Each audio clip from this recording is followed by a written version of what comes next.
Natanong mo na ba sa sarili mo, ano nga ba ang totoong itsura ng pagtanda paglampas ng 80? Marami sa atin. Ang iniisip lang sa pagtanda ay ang pagre-retiro, paggugol ng oras sa pamilya, o paglalakbay. Pero may isang bahagi ng pagtanda, lalo na paglampas ka na sa HCC na halos walang sino man ang naglalakas loob na pag-usapan, isang realidad na sa totoo lang ay masakit harapin pero kailangan nating malaman. Hindi ito tungkol sa pagkakaroon ng puting buhok o konting kulubot. Ito ay tungkol sa mas malalim na pagbabago sa buhay, sa ating katawan, isip, at sa ating mga relasyon. Sa video na ito, tatalakayin natin ang 7 katotohanan tungkol sa pagtanda paglampas ng 80. Mga bagay na madalas ay hindi nasasabi, pero mahalagang maintindihan para sa ating sarili o sa ating mga mahal sa buhay. Manood hanggang dulo dahil mayroon akong ibabahagi na tiyak na magugulat kayo. Ang unang katotohanan, at ito ang pinakamahirap tanggapin para sa marami, ay ang patuloy na paghina ng pisikal na katawan at ang pagdami ng pananakit. Hindi ito yung simpleng pananakit ng likod pagkatapos maglinis ng bahay o konting ngilo sa tuhod pagkatapos maglakad ng matagal. Sa edad na 80 pataas, madalas na ang pananakit ay halos araw-araw na at malala, maaaring sumasakit ang mga buto, kasukasuan, o mga kalamnan kahit hindi naman nagbubuhat o nagtatrabaho. Yung dating simpleng pag-akyat sa hagdanan o pagpunta sa palengke para mamili ng gulay at isda, nagiging matinding hamon na. Ang bawat paggalaw ay may kasamang kirot sa likod, sa tuhod, o sa mga buto. Hindi lang ito pisikal na sakit, kundi pati na rin ang sakit sa kalooban na hindi mo na magawa ang mga bagay na dati ay madali lang para sa iyo.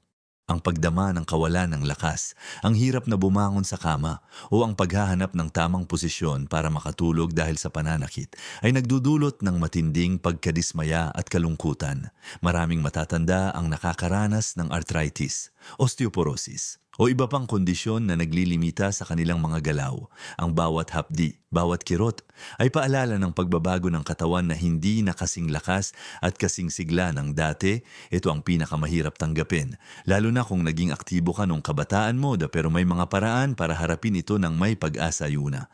Ang tanggapin na ito ay bahagi ng proseso ng pagtanda, hindi ito pagkabigo. Pangalawa, makipag-usap sa doktor. Mahalaga ang regular na check-up at sundin ang payo ng doktor para sa pain management. Maaaring irekomenda nila ang mga gamot, therapy, o iba pang interventions. Pangatlo, manatiling aktibo sa paraang kayang gawin. Hindi ibig sabihin ay magbubuhat ka na ng mabibigat. Kahit simpleng paglalakad sa loob ng bahay, pag-stretch ng dahan-dahan, o mga chair exercises na itinuro ng physical therapist ay malaking tulong para mapanatili ang flexibility at lakas ng katawan. Ang pagkain din ay mahalaga. Unahin ang mga gulay, prutas, at isda na mayaman sa omega-3 tulad ng bangus o sardinas na nakakatulong sa pamamaga. Iwasan ang mga pagkain na nagpapalala ng pamamaga tulad ng matatamis at processed foods. At higit sa lahat, huwag matakot humingi ng tulong. Kung hirap ka nang bumangon o maglakad, tanggapin ang alok ng tulong mula sa pamilya o tagapag-alaga. Hindi ito kahinaan, kundi pagmamahal at pag-aalaga mula sa hirap ng katawan. Dumako naman tayo sa pangalawang katotohanan na madalas ay masakit din sa kalooban, ang pagliit ng ating social circle at ang pagdami ng pakiramdam ng kalungkutan. Sa paglipas ng panahon, habang tumatanda tayo, natural lamang na ang ating mga kaibigan, kakilala at minsan pa nga ay kamag-anak ay unti-unting nawawala. Ang ilan ay lumilipat ng lugar, ang ilan ay nagkakasakit, at ang masakit, ang ilan ay tuluyan ng pumanaw. Yung dating inuman o kapehan kasama ang barkada. Unti-unting nauubos ang mga kasama, ang mga kapitbahay na kinalakihan mo. Maaaring hindi na rin nandyan.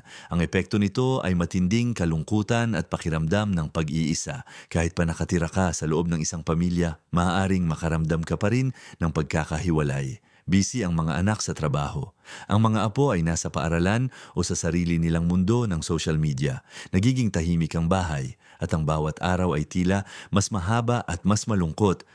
Nawawala ang mga kausap mo tungkol sa mga alaala ng nakaraan, sa mga politika o sa mga simpleng chismis ng kapitbahay. Ang mga pakiramdam na ito ay valid at natural. Pero may mga paraan para labanan ang kalungkutan at mapanatili ang koneksyon. Una, yakapin ang teknolohiya. Hindi ito para sa mga bata lang kung may kakayahan. Matutong gumamit ng cellphone o tablet para makapag-video call sa mga anak at apo na nasa malayo. Maraming group chat sa Facebook para sa mga seniors na mahilig mag-gardening, magluto o magbasa. Pangalawa, makisalamuha sa komunidad nyo kung kaya pa ng katawan. Dumalo sa mga misa, sa simbahan, sa mga pagtitipon ng senior citizen, sa Barangay Office for Senior Citizens Affairs o OSCA. O sa simpleng pagkwentuhan sa mga kapitbahay, kahit simpleng pagbati at ngiti sa mga nakakasalubong. Malaking bagay na. Pangatlo, pagyamanin ang mga natitirang relasyon. Tawagan ang mga kamag-anak na matagal mo nang hindi nakakausap. Magpadala ng text message sa mga pinsan o dating katrabaho. Malaking ginhawa ang marinig ang boses ng taong nagmamalasakit. Pang-apat, humanap ng bagong libangan na magbibigay ng pagkakataong makakilala ng bagong tao. Kung mahilig ka sa halaman, sumali sa gardening club. Kung mahilig kang magbasa, maghanap ng book club. Kung mahilig ka sa musika, magpaturo ng simple instrument. At panghuli, kung kaya at gusto mo, ang pagkakaroon ng alagang hayop tulad ng aso o pusa ay nagbibigay ng walang kapalit na pagmamahal at kasama sa bahay. Nagiging aktibo ka rin sa pag-aalaga sa kanila. May tandaan, hindi ka nag-iisa sa nararamdaman mo. Ang paghahanap ng paraan para makakonekta ay mahalaga para sa ating mental at emosyonal na kalusugan. Ngayon na napag-usapan natin ang mga hamon sa katawan at sa pakikipagkapwa, dumako naman tayo sa ikatlong katotohanan, ang unti-unting pagkawala ng ating kalayaan o autonomiya at ang pangangailangan ng tulong. Para sa marami sa atin, ang pagiging independent ay isang bagay na pinahahalagahan, ang kakayahang magmaneho. Mag-isa lang mamili sa grocery, ayusin ang sariling papeles sa bangko, o magluto ng sariling pagkain. Ito ang mga signifier ng ating pagiging adult at may kakayahan. Subalit paglampas ng 80, marami sa mga kakayahang ito ay maaaring unti-unting mawala. Maaaring hindi ka napayagang magmaneho dahil sa humihinang paningin o reflexes. Ang pagpunta sa bangko o sa munisipyo ay magiging mahirap at mangangailangan na ng kasama o tulong. Ang pagluluto ay maaaring maging delikado. Ang mga simpleng bagay tulad ng pagligo, pagbibihis, o kahit pagpunta sa banyo ay maaaring mangailangan na ng tulong. Ang pagbabagong ito ay napakabigat sa kalooban. Maaaring makaramdam ka ng pagkapahiya, pagkadismaya o pagkalungkot na hindi ka na kasing independent ng dati. Pakiramdam mo ay nagiging pabigat ka sa iyong mga anak o sa mga nag-aalaga sa iyo. Kahit na alam mong mahal ka nila at gusto ka nilang tulungan. Ang sakit ng pagkawala ng kontrol sa sariling buhay ay masakit. Ang solusyon dito ay ang bukas na komunikasyon at pagtanggap. Una, kausapin ang pamilya, ibahagi ang iyong mga nararamdaman at mga pangamba. Mas madali para sa kanila na tulungan ka kung naiintindihan nila ang iyong pinagdadaanan. Pangalawa, tanggapin ang tulong ng buong puso. Ang pagtulong ng mga mahal sa buhay ay isang pagpapakita ng kanilang pagmamahal. Hindi ito tanda ng iyong kahinaan, kundi tanda ng kanilang pag-aalaga. Pangatlo, panatilihin ang kontrol sa mga bagay na kaya mo pa. Maaaring hindi mo na kayang magmaneho, pero kaya mo pa ring piliin ang damit na isusuot mo, ang pagkain na gusto mong kainin o ang oras kung kailan ka gigising. Ang paggawa ng mga simpleng desisyon na ito ay nakakatulong upang mapanatili ang iyong pakiramdam ng autonomiya. Pang-apat, magplano ng maaga kung kaya. Magtalaga ng power of attorney o magtalakay ng mga desisyon tungkol sa pagpapagamot sa iyong mga anak o pinagkakatiwalaang kamag-anak habang malinaw pa ang iyong isip. Mas madali ito kung napag-uusapan ng maaga. Kasunod ng pagbabagong ito sa kalayaan, ang ikaapat na katotohanan ay ang walang humpay na pag-aalala sa pananalapi at gastos sa pagpapagamot kahit na nakapag-ipon ka noong bata ka pa o kahit pa may pensyon ka. Ang katotohanan ay ang gastos sa pagpapagamot sa Pilipinas ay patuloy na tumataas. Ang gamot para sa maintenance ng puso, diabetes o arthritis ay regular na bibilhin. Ang bayad sa check-up sa doktor, sa lab test at sa iba pang medical procedures ay maaaring maging napakabigat. Hindi lang ito, kundi pati na rin ang gastos sa pagpapakain, sa pang-araw-araw na pangangailangan at minsan pa nga sa pagbabayad ng taong mag-aalaga sa iyo. Ang pag-aalala sa pera ay nagdudulot ng matinding stress at anxiety. Maaaring mas pipiliin ng matatanda na tiisin na lang ang sakit kaysa magpadoktor dahil sa takot sa gastos o kaya ayaw nilang maging pabigat sa kanilang mga anak, kaya nagdadalawang isip sila na humingi ng tulong pinansyal. Ang pakiramdam ng nakakahiya o ayaw kong maging pabigat ay totoo at nararamdaman ng marami. Para malabanan ito, mahalaga ang pagpaplano at bukas na pag-uusap. Una, kung kaya at hindi pa huli ang lahat. Magsimulang mag-ipon ng maaga, kung hindi man, ang mahalaga ay maging praktikal. Pangalawa, kausapin ang iyong pamilya ng tapat tungkol sa iyong sitwasyon sa pananalapi. Magplano kasama sila kung paano haharapin ang mga gastusin. Maraming pamilyang Filipino ang nagsasama-sama ng resources para matulungan ang kanilang mga magulang. Pangatlo, gamitin ng buo ang mga benepisyo ng senior citizen. Ang PhilHealth ay malaking tulong sa pagpapagamot at mayroon ding discount sa mga gamot at groceries. I-maximize ang mga ito. Pang-apat, maging mapanuri sa mga gastusin. Siguraduhin na ang binibili ay kailangan at maghanap ng mas murang alternatibo kung mayroon. Kung may komunidad na tumutulong, huwag mag-atubiling humingi ng payo o tulong. Tandaan, ang kalusugan ay kayamanan at ang paghingi ng tulong para rito ay hindi dapat ikahiya. Mula sa mga pinansyal na alalahanin, dumako naman tayo sa ikalimang katotohanan na tungkol sa hamon sa ating kaisipan, ang paglaban sa paghina ng memorya at kognitibo, ang pagkalimot ng pangalan, paglimot sa kung saan inilagay ang susi, o ang pagkalimot sa simpleng detalye ng isang kwento ay normal sa pagtanda. Subalit, paglampas ng 80, ang paghina ng memorya ay maaaring maging mas malala. Maaari itong makaapekto sa pang-araw-araw na gawain, ang hirap na sundin ang instructions sa pagluluto, ang pagkalimot sa bagong pangyayari o ang pagkilala sa mukha ng mga taong hindi madalas nakikita. Ang pinakakinatatakutan ay ang pagiging malilimutin ng husto. Tulad ng Alzheimer's o dementia, ang pakiramdam na unti-unting nawawala ang iyong sarili, ang iyong mga alaala at ang iyong kakayahang mag-isip ng malinaw ay labis na nakakatakot at nakakapagdulot ng pagkadismaya. Maaaring makaramdam ka ng pagkapahiya kapag paulit-ulit mong tinatanong ang parehong bagay o kapag hirap kang magkwento ng diretsyo para panatilihin ang kaisipan na matalas hanggat maaari. May mga hakbang na maaaring gawin. Una, panatilihing aktibo ang isip, magbasa ng libro, magsagot ng crossword puzzle o sudoku, maglaro ng board games na nangangailangan ng pag-iisip. Kahit ang pag-aaral ng bagong recipe o isang simpleng kanta ay nakakatulong. Pangalawa, panatilihin ang malusog na pamumuhay. Ang nutrisyon ay mahalaga, kumain ng mga gulay na mayaman sa antioxidants tulad ng malunggay at mga isda na mayaman sa omega-3 tulad ng salmon o mackerel. Ang sapat na tulog at regular na physical activity, kahit simpleng lakad lang, ay nakakatulong sa blood flow sa utak. Pangatlo, manatiling konektado sa mga tao. Ang pakikipag-usap, pakikinig sa kwento, at pagbibigay ng sariling opinyon ay nakakatulong sa brain activity. Pang-apat, gumamit ng memory aids.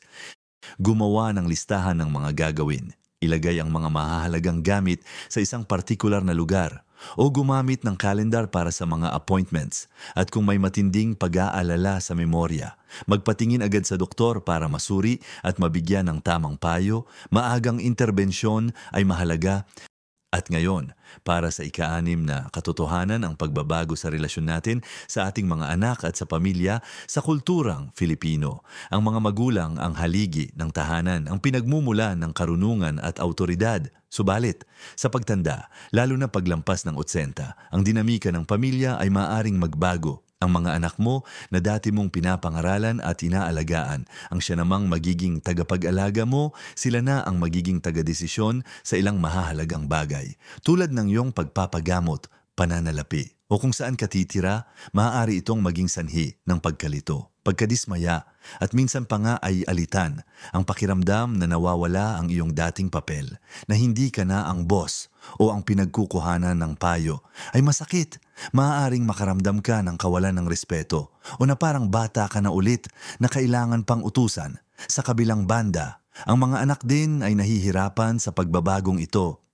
Sila ay may sariling pamilya at trabaho, at ang pag-aalaga sa matatandang magulang ay nagdudulot ng dagdag na pressure. Mahalaga ang bukas at taus-pusong komunikasyon. Una, kausapin ang iyong mga anak at ipahayag ang iyong mga nararamdaman sa isang mapayapang paraan. Sabihin sa kanila kung ano ang mga gusto mo at ayaw mo, at kung ano ang mga limitasyon mo Pangalawa, makinig din sa kanilang panig, intindihin ang kanilang mga alalahanin, ang kanilang pagod at ang kanilang hangarin na makatulong. Pangatlo, magtakda ng malinaw na mga responsibilidad. Sino ang mag-aasikaso ng pananalapi, sino ang magdadala sa doktor, ang malinaw na pagkakabahagi ng gawain ay makakatulong para maiwasan ang mga di pagkakaunawaan. Pang-apat, ipagpatuloy ang pagbibigay ng kontribusyon. Kung kaya pa, kahit simpleng pagtutupi ng labada, pagbabalat ng gulay para sa ulam o pagbabahagi ng mga lumang kwento sa mga apo, ay nakakatulong upang mapanatili ang iyong pakiramdam ng halaga at maging aktibong miyembro ng pamilya. Panglima, magpakita ng pasasalamat. Ang simpleng salamat o mahal kita ay malaking bagay para sa mga nag-aalaga. At panghuli, panatilihin ang respeto sa isa't isa. Ang pagmamahalan sa pamilya ay mananatili kahit magbago ang mga papel. Ngayon, dumako na tayo sa panghuling katotohanan at ito ang marahil ang pinakamabigat sa lahat, ang patuloy na pagharap sa ating mortalidad at ang pagdama ng pagikli ng panahon. Sa edad na 80 pataas, mas nagiging malinaw ang katotohanan na ang buhay ay may hangganan. Mas marami ka nang naririnig na balita ng pagpanaw ng mga kasamahan kaibigan. O minsan pa nga ay mas batang kamag-anak, nagsisimula kang magnilay sa iyong buhay na nilakbay, ang mga nagawa mo, ang mga pangarap na natupad, at ang mga bagay na sana ay nagawa mo. Ang pakiramdam na paubos na ang oras ay maaaring magdulot ng matinding lungkot, pangamba, o minsan pa nga ay pagsisisi. Maaari ring magdulot ito ng paghahanap ng mas malalim na kahulugan ng buhay o paghahanda sa pagdating ng huling araw. Hindi ito usapin ng pagiging morbid, kundi isang natural na yugto ng pagtanda na dapat harapin ng may kapayapaan. Ang pangamba sa kung anong mangyayari pagkatapos, kung sino ang maiiwan, at kung paano aalagaan ang iyong mga mahal sa buhay, ay totoo. Para harapin ito, mahalaga ang pagtanggap, paghahanap ng kahulugan at paghahanda. Una, magkaroon ng life review, isipin ang mga naging tagumpay at aral sa buhay, magpatawad at humingi ng tawad, gawing payapa ang iyong kalooban sa mga bagay na hindi mo na mababago. Pangalawa, hanapin ang kahulugan at layunin, hindi pa tapos ang iyong misyon sa buhay. Maaari kang magbahagi ng iyong karunungan at kwento sa mga apo, magturo ng iyong mga recipe, o maging mentor sa mga mas bata. Ang pagtulong sa iba, kahit sa maliit na paraan, ay nagbibigay ng layunin. Pangatlo, pahalagahan ang bawat sandali. Ituon ang pansin sa mga maliliit na saya, ang mainit na kape sa umaga, ang ngiti ng apo, ang pagdama ng sikat ng araw sa iyong balat, ang kalidad ng buhay. Hindi ang haba nito. Ang mahalaga, pang-apat, palakasin ang espiritualidad. Kung ikaw ay relihiyoso, ang pananampalataya, pagdarasal at pagiging bahagi ng isang relihiyosong komunidad ay nagbibigay ng matinding kapayapaan at pag-asa sa kulturang Filipino. Ang pananampalataya ay matibay na sandigan. Panglima, maghanda para sa huling yugto. Hindi ito madali. Pero ang pagtalakay sa mga huling hiling tulad ng funeral arrangements o pag-aayos ng mga dokumento ay nagbibigay ng kapayapaan sa iyong sarili at sa iyong pamilya. Ang pagtanda, lalo na paglampas ka na ng 80, ay may kaakibat ng mga pagsubok na hindi madaling harapin, ang paghina ng katawan, ang pagliit ng bilog ng kaibigan, ang unti-unting pagkawala ng kalayaan, ang pag-aalala sa pera at gamutan, ang hamon sa memorya, ang pagbabago sa relasyon sa pamilya, at ang pagharap sa sariling pagpanaw. Lahat ng ito ay bahagi ng ating paglalakbay. Pero tandaan ninyo, ang pagtanda ay hindi lamang tungkol sa pagkawala, ito ay tungkol din sa pagtuklas ng bagong lakas, bagong paraan ng pagpapahalaga sa buhay, at mas malalim na koneksyon. Ang bawat isa sa mga katotohanang ito ay may katapat na pagkakataon para sa paglago, pagtanggap, at paghahanap ng kapayapaan. Ang bawat araw ay isang regalo, isang pagkakataong mahalin, matuto at magpahalaga. Hindi natin kontrolado ang bawat pagbabago na dala ng edad. Pero kontrolado natin ang ating pagtugon dito. Ang pagiging handa at may kaalaman ay nagbibigay sa atin ng kapangyarihan. Huwag kayong mangamba na humingi ng tulong, na magkwento ng inyong nararamdaman, o na ipagpatuloy ang pagtuklas ng mga bagay na nagpapasaya sa inyo. Maging bukas sa mga bagong karanasan. Kahit simple lang, isang bagong luto, isang bagong kanta, isang bagong kwento mula sa apo. Tandaan na hindi kayo nag-iisa sa paglalakbay na ito. Maraming tao ang nakakaranas din ng mga ganitong pagsubok. Ang importante ay magpatuloy. Nang may pananampalataya at pag-asa, nais kong marinig ang inyong mga saloobin at karanasan. Mayroon ba kayong naramdaman na katotohanan na hindi pa natin natalakay? O mayroon ba kayong maibabahaging payo para sa iba na nasa ganitong yugto ng buhay? Ibahagi nyo lang sa comment section sa ibaba. Kung nakatulong ang video na ito sa inyo o kung may natutunan kayo, sana ay mag-iwan kayo ng like. Malaking tulong po iyan sa amin para mas marami pa ang maabot ng ganitong mga mensahe.